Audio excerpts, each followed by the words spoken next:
यहाँ पर हम लोग बात करते हैं किसी अर्थव्यवस्था में केंद्रीय समस्याएं क्या क्या है। केंद्रीय समस्या का मतलब क्या होता है, जो सबसे ज्यादा पेनफुल है, या पेनफुल तो नहीं बोलना चाहिए, केंद्रीय को जो सबसे ज्यादा महत्वपूर्ण है। ठीक, केंद्रीय समस्याओं का मतलब हुआ कि जो सबसे ज्यादा पेनफुल समस्याएं हैं, लेकिन केंद्रीय का सिर्फ मतलब पेनफुल नहीं हुआ। केंद्रीय का मतलब क्या हुआ कि जो चीज सबसे ज्यादा महत्वपूर्ण है।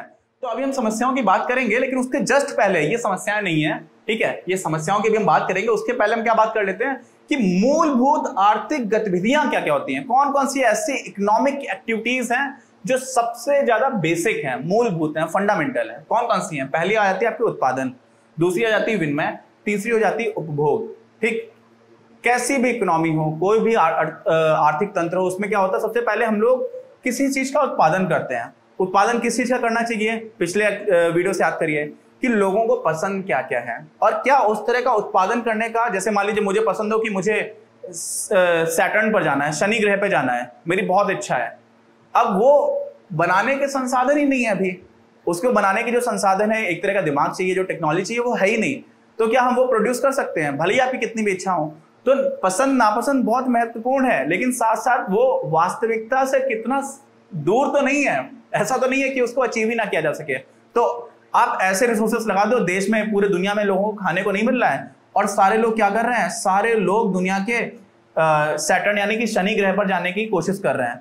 तो वो तो बहुत ही पेनफुल हो जाएगा। जिसके पास पैसा है वो तो फिर भी कुछ खा पी लेगा, जो गरीब है वो तो सारे मर जाएंगे। यहाँ पर मैं आपको एक काफी दर्दनाक फैक्ट भी लग सकता है। जो भी लिबरल लोग होते हैं ना, लिबरल लोग इनको बोला जाता है, जो उदारवादी लोग होते हैं, तो पूरी दुनिया में सारे देश अलग अलग हैं, ठीक है, देशों की सीमाएं अलग अलग हैं, अपने आर्थिक तंत्र भी अलग है, सामाजिक तंत्र भी कई बार अलग होता है, और राजनीतिक रूप से जो है देश वो अलग अलग है। अब पूरे देश, पूरी दुनिया के जो इतने सारे देश है ना, उनकी अपनी अपनी सेनाएं हैं। ठीक, जब दुनिया थी, भगवान ने दुनिया बनाई, जो लोग भगवान को मानते हैं उनके हिसाब से दुनिया किसने बनाई? इंसानों ने तो बनाई नहीं है, भगवान ने बनाई। अब उस दुनिया को आपस में हम लोगों ने, इंसानों ने लड़ लड़ करके बांट लिया। एक देश बन गया आपका इजराइल, एक बन गया आपका फिलिस्तीन। ठीक, ऐसे ही एक देश बन गया दक्षिण कोरिया, एक देश बन गया आपका उत्तरी कोरिया। तो दक्षिणी कोरिया और उत्तरी कोरिया में लड़ाई चल रही है, इजराइल फिलिस्तीन में लड़ाई चल रही है। तो उससे होता क्या है कि हर देश को अपने यहाँ पर सेनाएं बनानी पड़ती हैं, और उस सेना का रखरखाव बहुत महंगा होता है। क्यों महंगा होता है? क्योंकि संसाधन सीमित हैं, उतने ही लोग हैं। उन्हीं लोगों से आप, हो सकता है कि कोरोना वायरस की जो उसको ठीक करने की वैक्सीन है, उस तरफ हम लोग रिसोर्सेस खर्च कर सकते थे, है ना। आज हम लोग भी, लॉकडाउन चल रहा है इस समय पर, जब ये वीडियो रिकॉर्ड हो रहा है तो लॉकडाउन चल रहा है, और हम लोग 1 महीने से घर में बंद हैं।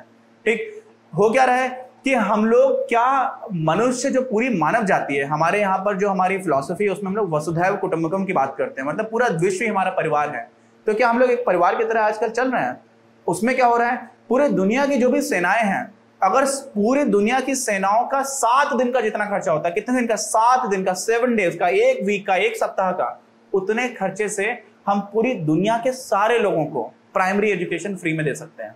समझ रहे हैं? तो इतना ज्यादा हम लोग खर्च करते हैं अपनी सेनाओं के ऊपर।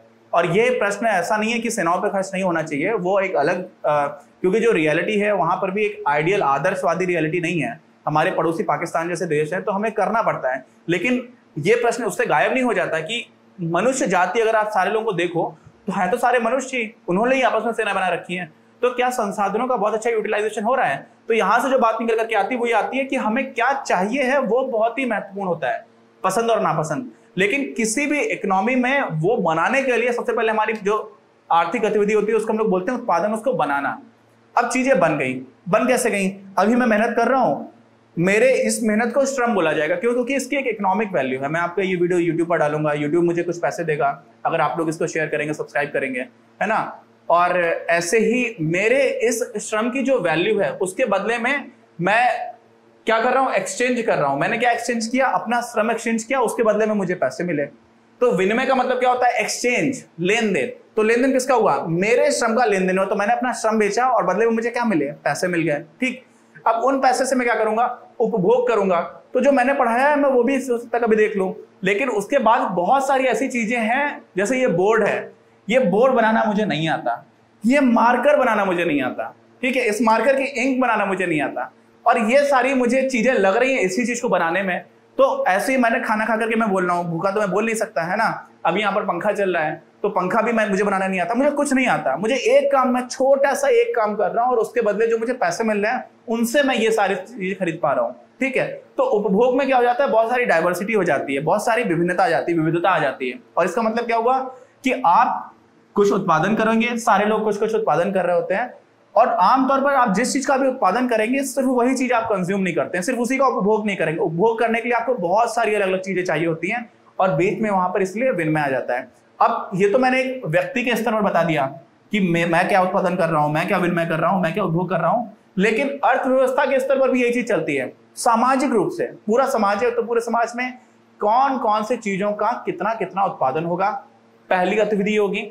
फिर उस जो भी उत्पादन हुआ है उनका आपस में आदान प्रदान होगा। मैंने गेहूं उगाया, आपने मक्का उगाई, किसी और ने कुछ और उगाया। ठीक है, तो सारे लोग, ऐसा तो नहीं कि मैंने गेहूं उगाया तो मैं सिर्फ गेहूं खाऊंगा, मुझे कभी कभी मक्के की रोटी खाने का भी मन है ना, तो मक्के की रोटी के लिए मैं क्या करूंगा, अपने गेहूं उसको दूंगा, उससे मक्का ले लूंगा।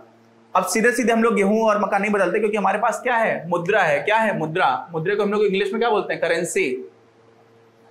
ठीक, तो मुद्रा है, तो मुद्रा है वो एक तरह से कन्वर्टर का काम करती है। मैंने गेहूं बेचे, मुझे पैसे मिल गए, उसी पैसे से मैं मक्का खरीद लूंगा। तो वो एक अलग इश्यू है जिसको हम लोग बाद में डिटेल में डिस्कस करेंगे। लेकिन ये तीनों जो आर्थिक गतिविधियां हैं वो सामाजिक स्तर पर भी, पूरी अर्थव्यवस्था के स्तर पर भी चल रही होती हैं। विनिमय हो गया, फिर उपभोग हो रहा है, तो सारे लोग अपना अपना अलग अलग जगह चीजों का उपभोग कर रहे हैं। तो हम लोगों ने क्या बात कर ली, हम लोगों ने मूलभूत आर्थिक गतिविधियों की बात की है। समस्याएं क्या हैं, समस्याएं जो हैं उसको हम लोग इसी में अभी आगे बात करते हैं। अगर आपको ये वीडियो पसंद आया तो प्लीज इसे अपने दोस्तों के साथ शेयर करें, लाइक करें, आपके अपने चैनल अपनी क्लास को सब्सक्राइब करें और बेल आइकन को प्रेस करना ना भूलें। Thank you very much, have a nice day.